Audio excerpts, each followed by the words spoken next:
میں ایک اکثر واقعہ بیان کرتا ہوں نا, وہ واقعہ بتا کے اپنی بات ختم کرتا ہوں. رابعہ العدویہ رحمہ اللہ تعالی ایک بہت بڑی تابعیہ ہیں, بہت بڑی اللہ والی بزرگ تھیں.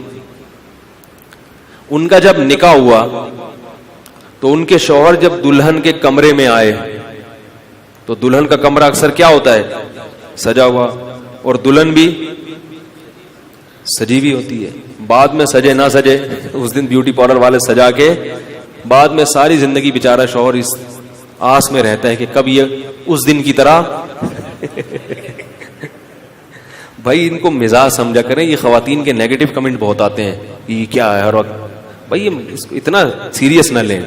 اگر آپ کو اس پہ غصہ آ رہا ہے تو اس کا مطلب آپ کو بھی غصہ کیا آتا ہے, جلدی آتا ہے. اور وہ کمنٹ ہٹاتی بھی نہیں ہے, اس کی علامت ہے کہ وہ غصہ ابھی تک گیا نہیں ہے. تو ممکن اس بات, ہمارے ایک دوست تھے, طلبہ بڑے شرارتی ہوتے ہیں. ہمارے ایک دوست تھے, ان کو غصہ بہت آتا تھا.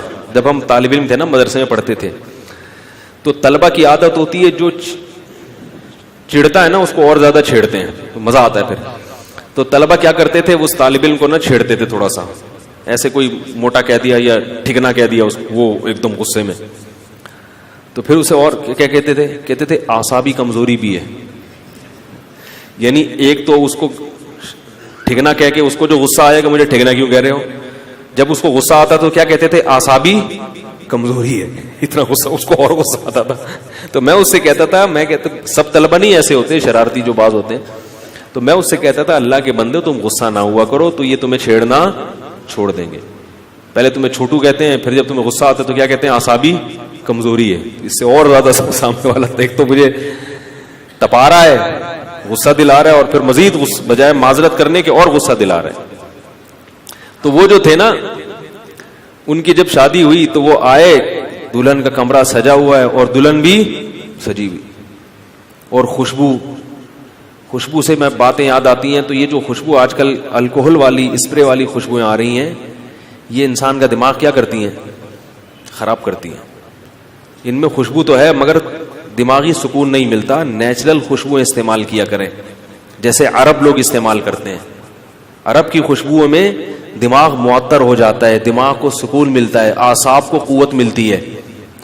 یہ جو گوروں کی خوشبو ہے نا اسپرے, یہ وقتی طور پر اچھے ہوتے ہیں مگر اس سے دماغ کو سکون نہیں ملتا. اس میں ایک عجیب سی تیزی ہوتی ہے, کڑواہٹ ہوتی ہے. اوریجنل عود کسی کو مل جائے تو وہ لگایا کرے, تو اعصابی قوت کے لیے بہت اچھی چیز ہے. اوریجنل نہ ملے تو 2 نمبر بھی بہت اچھی ہوتی ہے, وہ لگا لیا کریں. مشک مل جائے وہ لگا لیں, یا کوئی بھی دیسی جو اچھی کوالٹی کی ہو. دیسی کا مطلب یہ نہیں کہ وہ نیمبو کا پانی آپ نے لگا لیا اور سارے نمازیوں کو پریشان کر رہے ہیں. تو خوشبو جو ہے نا, جو رسول اللہ صلی اللہ علیہ وسلم لگایا کرتے تھے, وہ الکوہل والی بھی جائز ہے, مگر جو نبی جو لگایا کرتے تھے وہ دیسی خوشبوئیں ہوتی تھیں. جتنا انسانی ہاتھ اس میں کم سے کم لگیں گے اتنا اس خوشبو کا اثر اچھا ہو. دیکھو رات کی رانی کی کہیں سے خوشبو آ رہی ہو, کیسا دماغ معطر ہوتا ہے. بیٹھ جائے انسان, بلا اختیار منہ سے سبحان اللہ نکلتا ہے کہ نہیں نکلتا, کیونکہ وہ نیچرل ہے. تو نیچرل خوشبوؤں کا استعمال کیا کرے, اس کے فائدہ ہوتا ہے, صحت اچھی ہوتی ہے اس سے, اعصابی قوت. تو وہ دلہن کے کمرے میں گئے تو کیا تھا, ان کو ظاہر خوشبوئیں بھی ہوتی ہیں. تو وہ کیا ہوا, انہوں نے نیت باندھی اور نماز پڑھنا شروع. سردے میں رو رہے ہیں, دعائیں مانگ رہے ہیں. دلہن نے کچھ دیر تو دیکھا, بھائی یہ تو لفٹ ہی نہیں کرا رہا.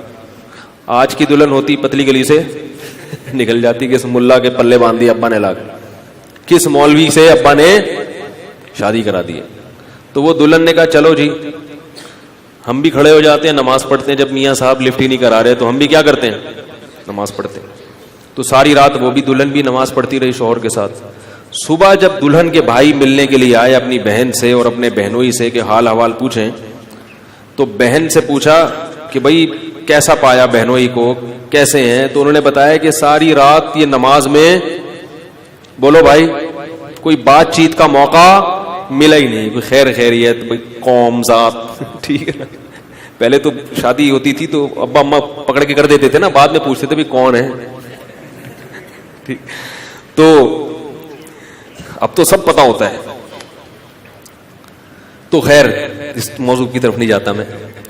تو انہوں نے پوچھا بھائی بھائی آپ کی شادی ہوئی ہے, دلہن آپ کے پاس بیٹھی ہوئی, آپ ساری رات نماز پڑھتے رہے. انہوں نے کہا بھائی میں جب کمرے میں آیا تو میں نے یہ خوبصورت منظر ظاہر ہے زندگی میں پہلی دفعہ دیکھا. کنوارا سڑا ہوا بیچارہ جو ہے نا, جو کنوارے سڑے ہوئے معذرت کے ساتھ, ان کو زندگی میں کبھی بہاریں کہاں نظر آتی ہیں.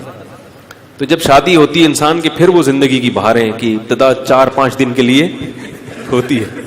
تو وہ جو تھے نا, انہوں نے کہا کہ میں جب اس کمرے میں آیا تو خوبصورت بیوی دلہن سجی ہوئی اور یہ ماحول, تو مجھے فوراً کیا یاد آ گئی, جنت. کہ یہ تو انسان نے انسان کے اکرام کے لیے کمرہ سجایا اور میری بیوی کو لا کے بٹھا دیا. ایک وہ دن ہوگا جب جنت ہوگی اور اس میں اللہ کی سجائی ہوئی حوریں ہوں گی جو جنتیوں کے انتظار میں بیٹھی ہوئی ہوں گی یاقوت اور مرجان کی طرح, جیسے اللہ نے ان کے حسن و جمال کا نقشہ کھینچا ہے. وہ منظر کیا ہوگا, وہ کیا منظر ہوگا. تو مجھے جنت کی ایسی طلب پیدا ہوئی ہے کہ میں ساری رات اللہ سے دعا میں جنت مانگتا رہا ہوں ہے کہ اللہ مجھے اس جنت سے محروم نہ کرنا. اب دیکھو ان کو یقین تھا نا, تو وہ منظر دیکھ کر اس جنت کی یاد کیا ہو گئی.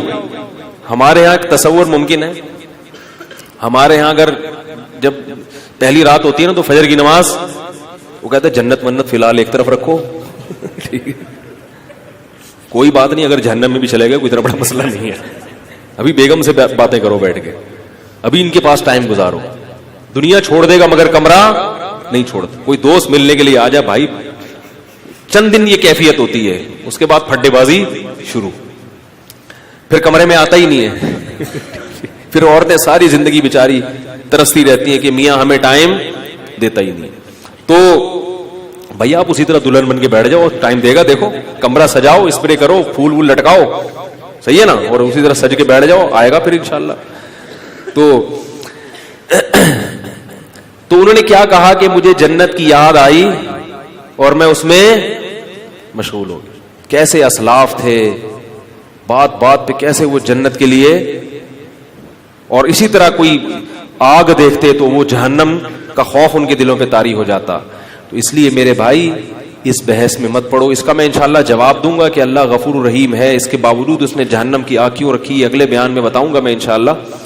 لیکن یہ حقیقت ہے, ان خبروں کا انکار کرنا ممکن نہیں ہے. اب احمق اور بیوقوف ہے جو ان اشکالات میں پڑ جائے اور عمل سے غافل ہو جائے. عقل مند وہ ہے جو یہ کہے بھئی اللہ کے پیغمبروں کی خبریں ہیں جن کا سچا ہونا دلائل سے ثابت ہے. عقل مانے یا نہ مانے, اللہ کی آیات پہ یقین کر کے جنت کا سامان پیدا کرنے کی کوشش کر لو. اللہ نے یہ تھوڑی کہا کہ تجھے لازمی جہنم میں ہی پھینکوں گا میں. اللہ نے کہا یہ اچھا عمل کر لو تو جنت ہے, تو چھوڑ دو بھائی برے عمل کو, اچھے عمل کی طرف چلنا شروع ہو جاؤ. اور اگر برائی ہو گئی ہے تو بھی اللہ نے امید دلائی بھائی توبہ کر لو سچے دل سے تو کیا کر دوں گا, معاف. آئندہ پھر اپنے رخ کو صحیح کر لو تو کہاں ہے تمہارا ٹھکانہ, پھر جنت ہے. تو ان بحثوں میں پڑھنے کے بجائے کہ یہ جو اشکالات وسوسے شیطان ڈالتا ہے, ان اشکالات میں پڑھنے کے بجائے عقل مندی کا تقاضا کیا ہے کہ اپنے آپ کو اہل جنت میں شامل کرنے کی کوشش انسان شروع کر دے. اللہ تعالی ہم سب کو اہل جنت میں شامل کرے اور ہم سب کی خطاؤں کو اللہ تعالی معاف فرمائے.